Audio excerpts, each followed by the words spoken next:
আসিফ, আপনাকে ধন্যবাদ। আপনি ঠিক যেমনটা জানেন যে বেগম খালেদা জিয়ার লন্ডন যাত্রা সেটি কিন্তু বিলম্বিত হয়েছে। এরই মধ্যে জার্মান থেকে কাতার সরকারের ভাড়া করা যে এয়ার অ্যাম্বুলেন্সটি, সেই এয়ার অ্যাম্বুলেন্সটি বাংলাদেশে আজ সকাল 8টা নাগাদ আসলে ল্যান্ড করার কথা থাকলেও সেটির যে ল্যান্ডিং শিডিউল এবং আসলে উড়ে যাবার জন্য যে ফ্লাই করবার জন্য যে শিডিউল, সেই শিডিউলটি বাতিল করা হয়েছে এবং এয়ার অ্যাম্বুলেন্স যে কর্তৃপক্ষ আছে তারা কিন্তু আসলে এটি বাতিলের অনুরোধ করেছে।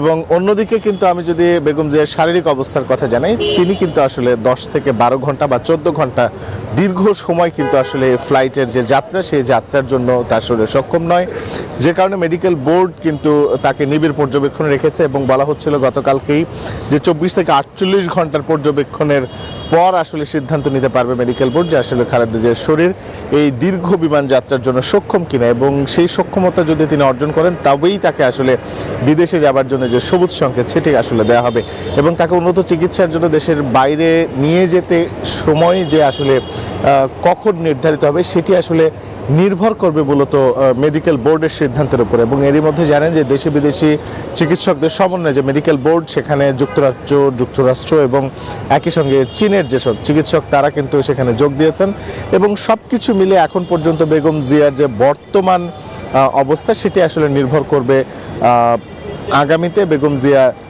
আসলে কতখানি সুস্থ হয়ে উঠবে এবং বিদেশ যাত্রার কতখানি বিষয়টা এগোবে তার উপরে। এই ছিল আমার কাছে সর্বশেষ। ফিরে যাচ্ছে স্টুডিওতে। রিশাদ হাসান, আপনাকে ধন্যবাদ।